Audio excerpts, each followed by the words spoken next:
जम्मू कश्मीर के डोडा में सुरक्षा बल और आतंकियों के बीच मुठभेड़, गोली। जंगलों में 2 से 3 आतंकियों के छिपे होने की आशंका, सुरक्षा बलों ने पूरे इलाके को घेरा, सर्च ऑपरेशन जारी। जम्मू कश्मीर के कठुआ में आतंकी हमले के बाद घटनास्थल पर पहुंची एनआईए की टीम। केंद्रीय जांच एजेंसी ने पूरे इलाके में की घेराबंदी और जांच शुरू। सोमवार को हुए हमले में शहीद हुए थे 5 जवान। कठुआ की मछेड़ी में सेना का सर्च ऑपरेशन मंगलवार को भी जारी रहा। पूरे राज्य में अलर्ट, जम्मू संभाग में विशेष चौकसी, फरार आतंकियों की सरगर्मी से तलाश जारी। हमले के पीछे आतंकियों की रेकी करवाने और उन्हें खाना मुहैया कराने के पीछे स्थानीय लोगों का हाथ माना जा रहा है। कठुआ में शहीद हुए सेना के सभी 5 जवानों का शव मंगलवार को उत्तराखंड पहुंचा। राज्य के मुख्यमंत्री पुष्कर सिंह धामी ने शहीदों को पुष्पांजलि अर्पित की, श्रद्धांजलि दी। राज्य के 5 बेटों के बलिदान से पूरे प्रदेश में शोक और गुस्से की लहर। देहरादून के जौली ग्रांट एयरपोर्ट पर मंगलवार शाम पहुंचा शहीदों का पार्थिव शरीर। शहीद जवानों को गार्ड ऑफ ऑनर दिया गया। सीएम धामी और सेना के अधिकारियों ने कहा कि शहीदों की शहादत व्यर्थ नहीं जाएगी। भारतीय सेना और पश्चिमी कमान ने 8 जुलाई को जम्मू के कठुआ सेक्टर में आतंकवाद के खिलाफ लड़ते हुए 5 सैनिकों की बहादुरी और सर्वोच्च बलिदान को सलाम किया। 7 राज्यों की 13 विधानसभा सीटों के आज उपचुनाव हैं। लोकसभा चुनाव के बाद एनडीए और इंडिया ब्लॉक के बीच फिर टक्कर है। वोटिंग सुबह 7 बजे से शुरू होगी और सुरक्षा के चाक चौबंद इंतजाम किए गए हैं। आज बिहार में पूर्णिया की रुपौली विधानसभा सहित बंगाल की 4, तमिलनाडु की 1, एमपी की 1, उत्तराखंड की 2, पंजाब की 1 और हिमाचल की 3 विधानसभा सीटों के लिए उपचुनाव है। जालंधर वेस्ट पर आपकी प्रतिष्ठा दांव पर। राजस्थान में भजनलाल सरकार आज पेश करेगी पूर्ण बजट और डिप्टी सीएम दिया कुमारी पेश करेंगी बजट। बजट में आरक्षण का दायरा, सरकारी नौकरी का ऐलान, सेवानिवृत्त उम्र बढ़ाने और डीजल पेट्रोल पर वैट घटाने का ऐलान हो सकता है। नीट यूजी परीक्षा धांधली मामले में आज शाम 5 बजे तक केंद्र सीबीआई और एनटीए पेश करेगी जवाब। और सुप्रीम कोर्ट ने 8 जुलाई को परीक्षा रद्द करने को लेकर दायर याचिका पर सुनवाई करते हुए यह आदेश दिया था कि 11 जुलाई को अगली सुनवाई होगी। नीट पेपर लीक मामले में 2 और गिरफ्तारियां हुई हैं। पटना से सीबीआई ने लोगों को गिरफ्तार किया है। इससे पहले 8 जुलाई को सीबीआई ने महाराष्ट्र के लातूर से भी एक शख्स को गिरफ्तार किया था। मुंबई के बहुचर्चित वर्ली हिट एंड रन मामले में आरोपी मिहिर शाह गिरफ्तार। पुलिस ने मिहिर को भागने में मदद करने के लिए उसकी मां और 2 बहनों को हिरासत में लिया और ड्राइवर राजेश विदावत की शिवड़ी कोर्ट में हुई पेशी। दिल्ली शराब नीति मामले में गिरफ्तार मुख्यमंत्री अरविंद केजरीवाल की जमानत याचिका पर हाईकोर्ट में सुनवाई आज। मनी लॉन्ड्रिंग के आरोप में निचली अदालत से मिली बेल पर कोर्ट ने लगाई थी रोक।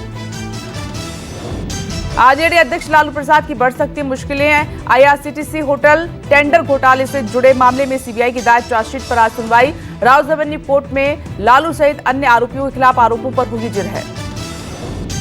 सुप्रीम कोर्ट में संविधान से समाजवाद और धर्मनिरपेक्ष शब्द हटाने की याचिका पर सुनवाई। याचिका बीजेपी नेता सुब्रमण्यम स्वामी ने दायर की है। तत्कालीन पीएम इंदिरा गांधी ने 1976 में 42 संशोधन के जरिए संविधान की प्रस्तावना में जोड़े थे ये 2 शब्द।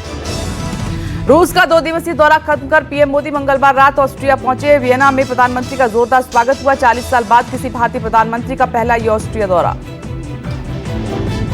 पीएम मोदी आज ऑस्ट्रिया के राष्ट्रपति अलेक्जेंडर वान डेर बेलेन और चांसलर कार्ल नेहमर से करेंगे मुलाकात। दोनों देशों के बीच द्विपक्षीय सहित कई अहम मसलों पर होगी बात।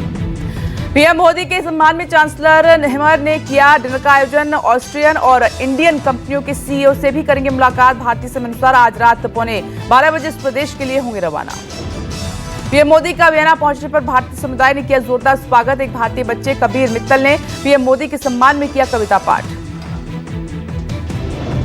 पीएम मोदी और रूसी राष्ट्रपति पुतिन के बीच में द्विपक्षीय वार्ता। दोनों देशों के बीच 22वां शिखर वार्ता 2 घंटे चली है। दोनों देशों के बीच हुए 9 समझौते। द्विपक्षीय व्यापार 2030 तक $100 बिलियन तक पहुंचाने का लक्ष्य। यूक्रेन युद्ध को लेकर पीएम मोदी ने रूसी राष्ट्रपति पुतिन को 2 टूक दी वार्ता की सलाह। कहा कि एक मित्र के तौर पर मैंने हमेशा कहा है कि जंग के मैदानों से शांति का रास्ता नहीं निकलता है। बम, बंदूक और गोलियों के बीच शांति संभव नहीं।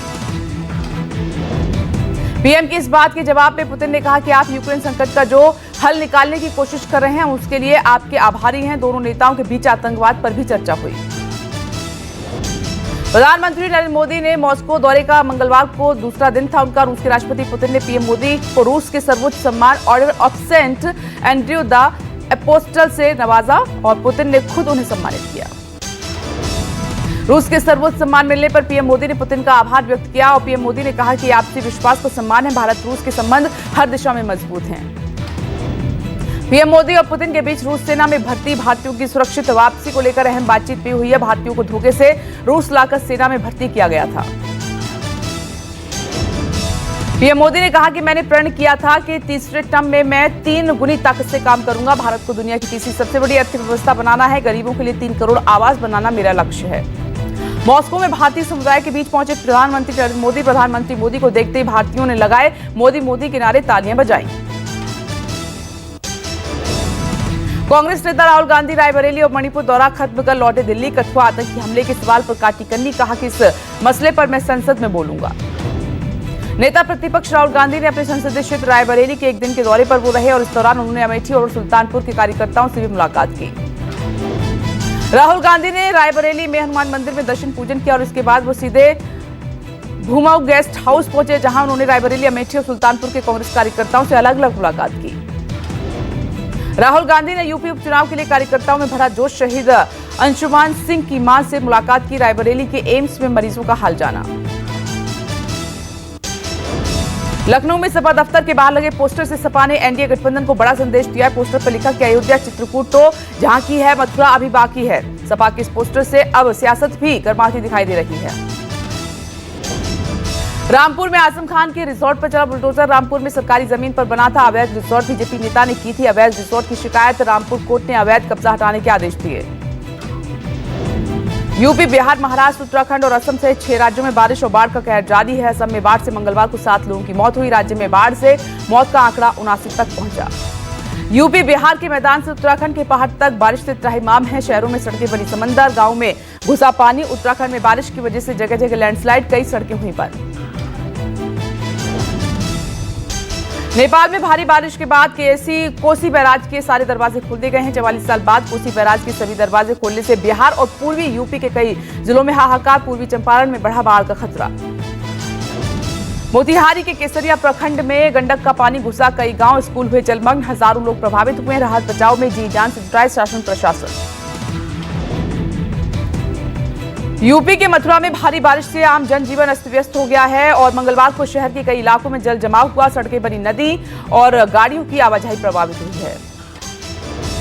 दिल्ली के पूर्व मंत्री सत्येंद्र जैन की अंतरिम जमानत याचिका खारिज। शराब नीति से जुड़ी मनी लॉन्ड्रिंग केस में जैन ने खराब स्वास्थ्य के आधार पर लगाई थी जमानत अर्जी।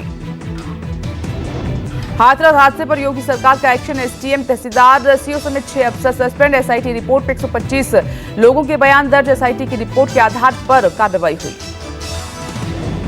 एसआईटी रिपोर्ट में बाबा सूरजपाल का नाम नहीं। एसआईटी ने आयोजकों को हादसे का दोषी बताया। एसआईटी रिपोर्ट में कहा गया आयोजकों ने पर्याप्त इंतजाम नहीं किए।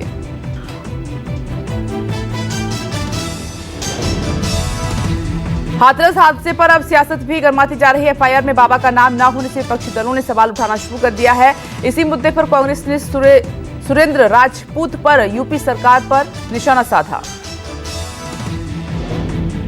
रिपोर्ट में कहा गया कि अनुमति से अधिक लोगों के बुलाने, ना काफी इंतजाम के साथ अनुमति देने के बावजूद मौके पर अफसरों के द्वारा मुआयना नहीं करने को घटना का जिम्मेदार बताया है।